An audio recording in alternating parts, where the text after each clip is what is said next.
Hello again everyone. Today we're going to be making the most delicious chocolate chunk Oatbran cookies. Now these are a recipe that my nana gave me and they are so delicious. The addition of the Oatbran really gives them a lovely texture. So first of all we're going to start off with some butter. Again I've used butter in this recipe. So we've got 115 grams of butter. So we're going to pop that in a pan.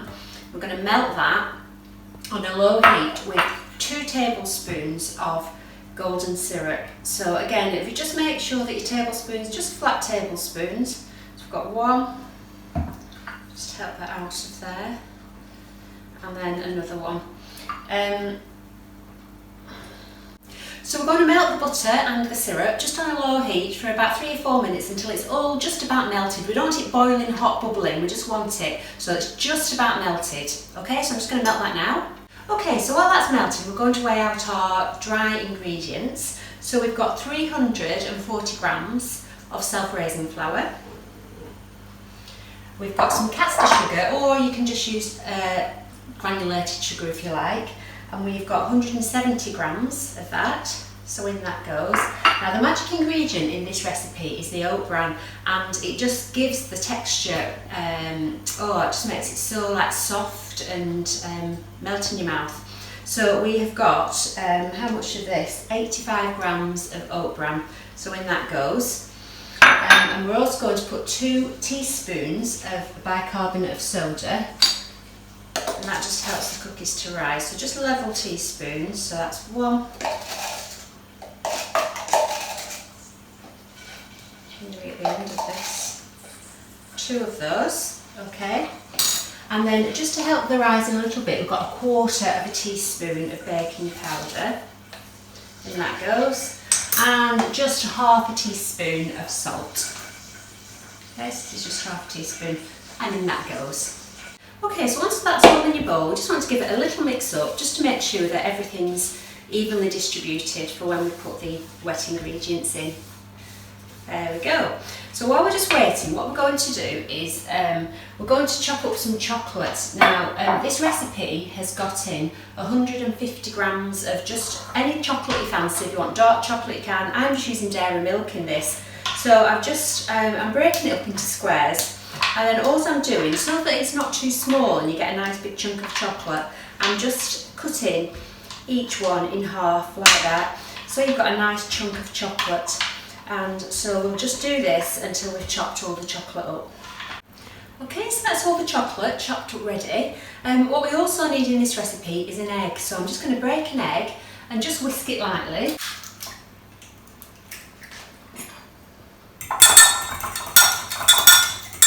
Okay, and that's ready.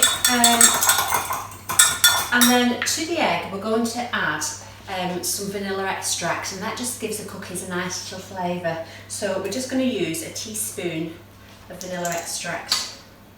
So we just pop a teaspoon in with that, and then we can add that to our syrup mixture. Get a little mix up. Okay.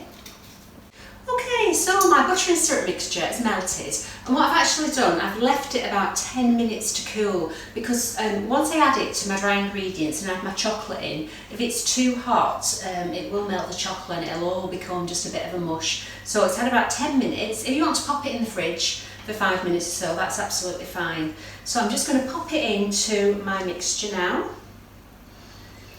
Now this time I am going to put all of it in because it's quite a dry mixture this, so you do need all the moisture that you can get. So I'm going to pop that all in, every little last bit, okay, and then I'm going to add my egg and my vanilla mixture to that, so just pop that in as well,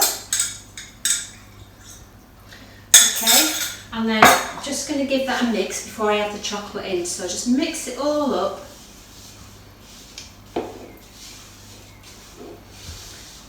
And compared to the other cookies that I've made, this one is quite a dry mixture, so don't worry too much about that at the moment.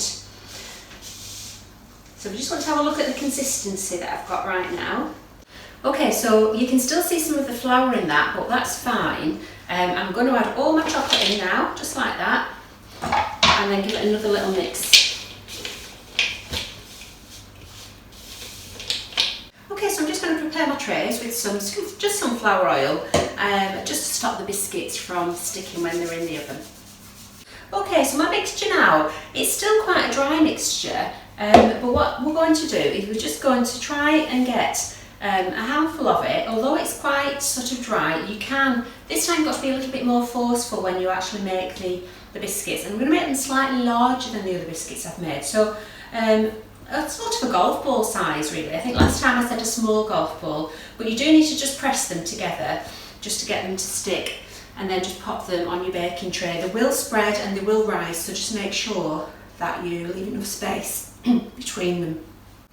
Okay, if you can try and make sure as well that you get some chocolate chunks in each of the biscuits, then everybody gets a bit of chocolate when they do it. So as I say, you just need to mould them a little bit, and then they will form into balls.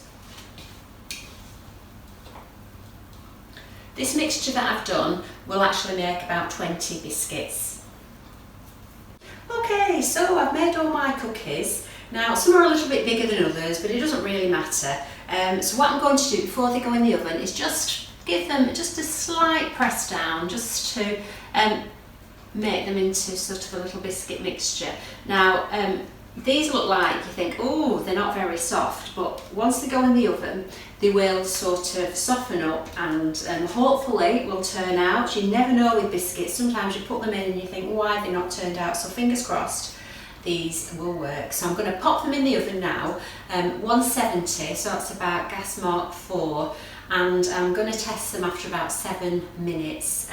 They usually take up to about 10 minutes, but we'll test them after 7 and see how they're looking. Okay, so here's the cookies. Now then, I did check them after 7 minutes and they weren't quite ready, so I just turned the trays around just so that they cooked a bit more evenly, and we'll give them 1 more minute. So they've had 8 minutes, and as you can see, some of them are a little bit browner than others, they're a little bit irregular shaped, but I think overall they look pretty good, and we'll leave them now to cool for about 5 to 10 minutes on the tray before we transfer them onto the cooling rack. Okay, so they've had about 5-10 minutes to cool, and we're just going to transfer them now onto the cooling rack so that they cool completely.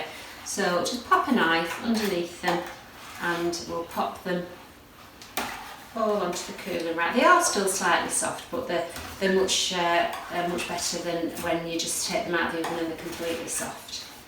So just pop them onto there. Okay, so we've got all our biscuits here now, just going to cool them. Now, if you want to, you can actually eat one, and what's really nice is when they're still warm out of the oven, the chocolate's still slightly soft and they taste really good. But I'm going to resist the temptation, even though they're so delicious, and we'll have one later with a cup of tea. So here's my lovely chocolate chunk Oatbran cookies. Now what I'm going to do is I'm just going to, they're still slightly warm, but I'm just going to show you the texture of them. Okay, so I can't resist, I'm just going to have a little bite of this biscuit.